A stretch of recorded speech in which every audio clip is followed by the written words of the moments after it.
Hello everyone, welcome to the first episode of a series I'm going to do on starting and maintaining, hopefully, a Bukkit server, which is a modified Minecraft server which allow you to have plugins and other things to make your server unique and really awesome, hopefully. The first thing we're going to do is look for Bukkit, Bukkit, on your Google, and you should see Bukkit forums. And we want to go to craftbukkit. And right here, hopefully you'll get to this page. You can see right here where they got recommend build 1.32, beta build 1.42, and dev build 1.44. Now right now with these particular numbers, if people have updated their client to 1.44, they can't get on a server unless it has 1.44. So I'm going to go ahead and try the dev build, but they can be a little bit,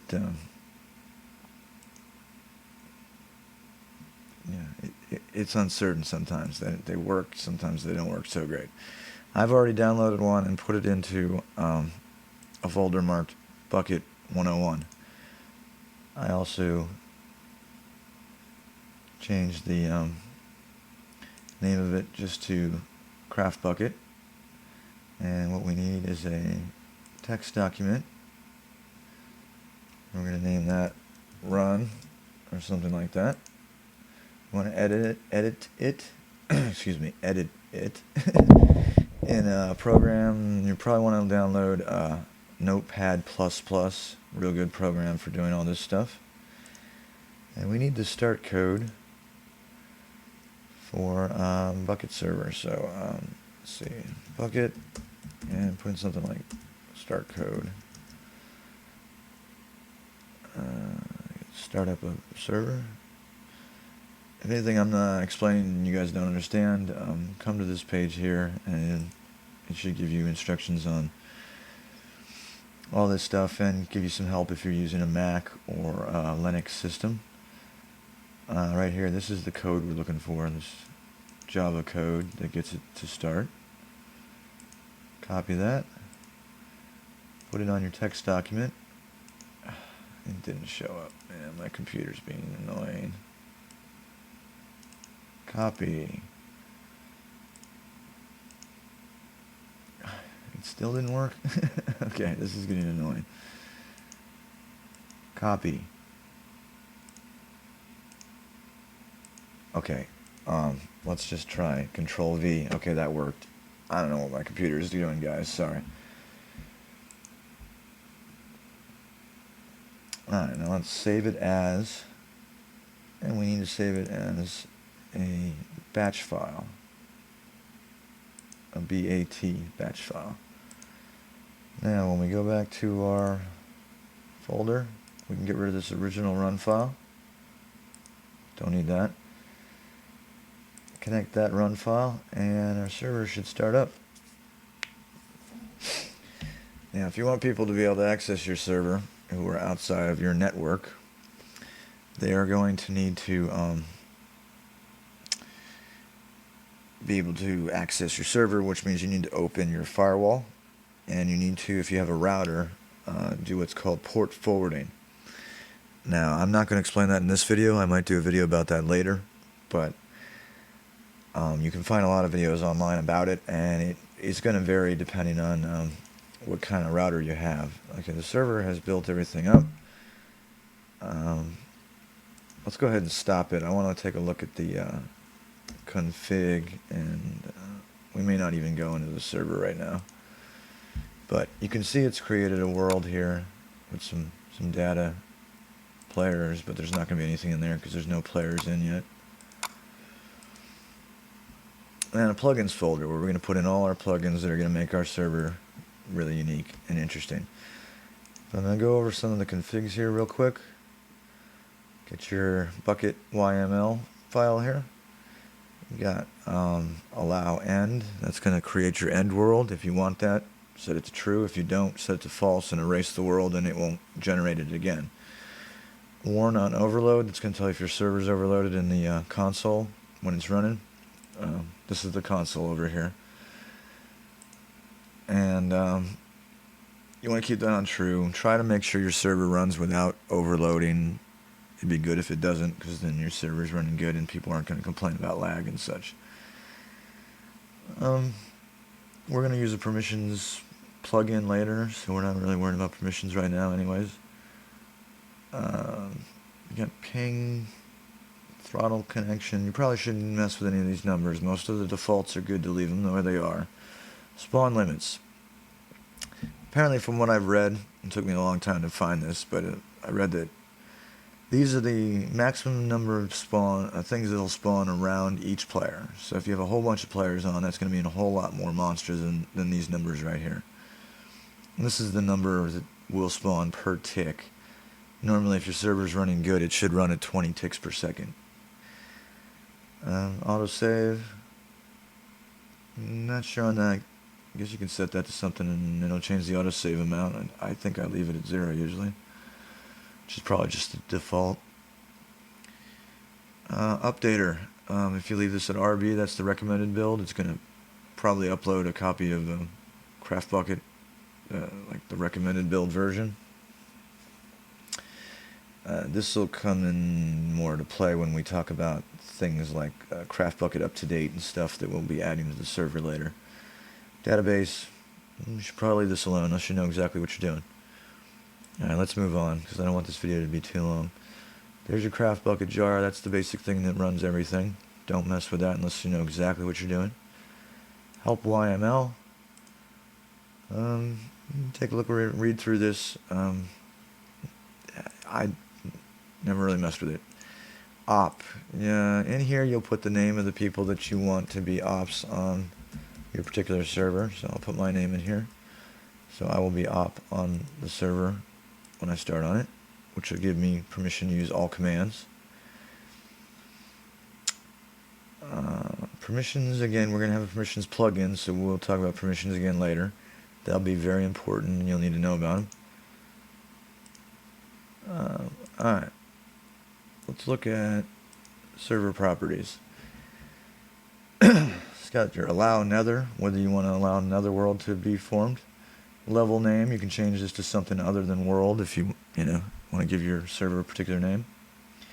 Enable query, you probably want to set this to true. That'll allow websites and certain things to access your server as far as knowing who, you can tell how many players are online, what kind of plugins you're using and such.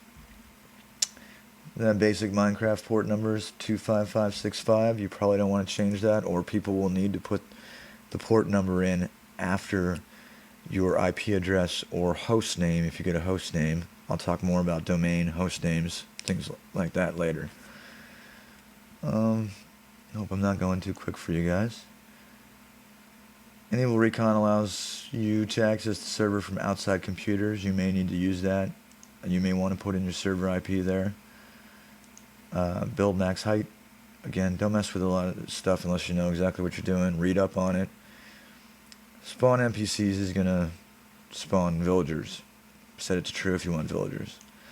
If you want to have a whitelist, it's going to be the list of the people you want to allow into the server. If they're not on the list, they cannot get in, no matter what. Or at least it should be that way. This might be a good idea if you're worried about grief and you don't want to deal with the headaches that come from having an open public server. Spawn animals, pretty straightforward there. Most people want a server with animals on it unless it's creative and they're just building completely. Snooper, I believe, allows Bukkit to check to see what kind of statistics your server's getting, like how it's running and stuff. Hardcore mode, not completely sure. I think it either means that people are kicked from your server when they die, or that the world resets after everybody dies. I'm not completely sure. I wouldn't mess with it. You probably just want to put hard mode on. Or, mess with the difficulty, which is right down here, but we'll get to that in a second. Online mode. If you set this to true, Minecraft.net will check to see that each person coming into your server is a legitimate Minecraft account. It's a good thing to have set to true. If Minecraft.net is down, which it goes down once in a while, then people cannot get into your server. But if you turn it off, people can hack your server more easily, from what I understand. This is your setting for PvP, for player versus player combat, whether you want it on or off. Difficulty, I believe 1 is normal, and you got like 2 for difficult, and maybe 0 for peaceful, where things don't attack people pretty much at all. Game mode 0 is survival mode. If you want it creative mode, I believe that's mode 1. Pretty sure it's mode 1. Max players, we're going to put just 5. I'm on the home server. I don't want it being a whole bunch of people. You're probably not going to be able to hold more than 5 to 10 people, depending on what your bandwidth is for your house. You have to check that. If you want like 50 to 100 players, you have to have like 100 megabytes per second. Most homes don't have that unless you have like some really fantastic fiber optic or something, which some people do. I do not. I had to go with a dedicated server, which, again, I'll talk about the dedicated server option and how you go about that later in a different video.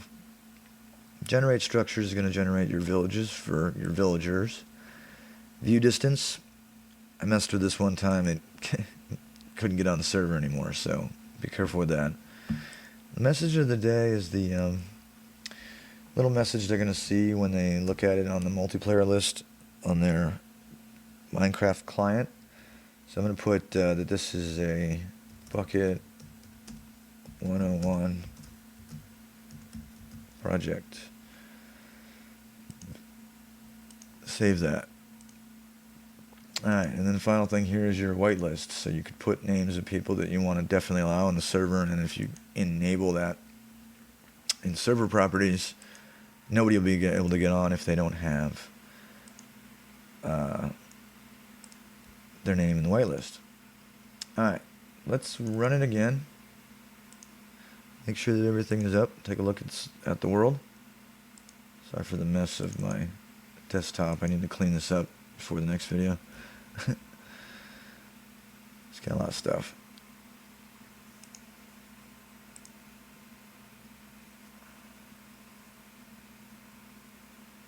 Okay, Minecraft, come on and open. Pretty sure I selected you.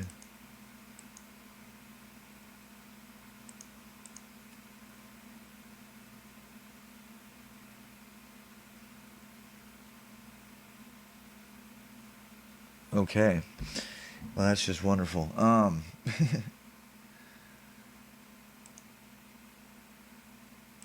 guess we're not going to take a look at the server right now. We'll do it on the next episode because my computer just doesn't want to seem to even open Minecraft right now, which is just really lovely. Hope you've enjoyed this video. Sorry I went through it so quickly. Now it opens. Except I did not want the magic launcher. I wanted... Oh, that's Minecraft, okay. Alright, it finally opened. Let's take a look.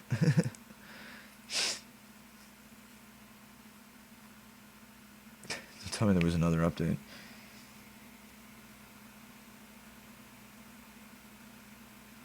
You know what? It's probably not going to work anyways. I don't think I updated to 1.4. Yeah, see, it's 1.42, and my client is 1.44. I can get on my regular server, but not on the one we just created because I used the file from before. Sorry, my mistake. Now I feel I have to do this whole video over, but I don't think I'm gonna because it took a long time. Anyway, I hope you enjoyed.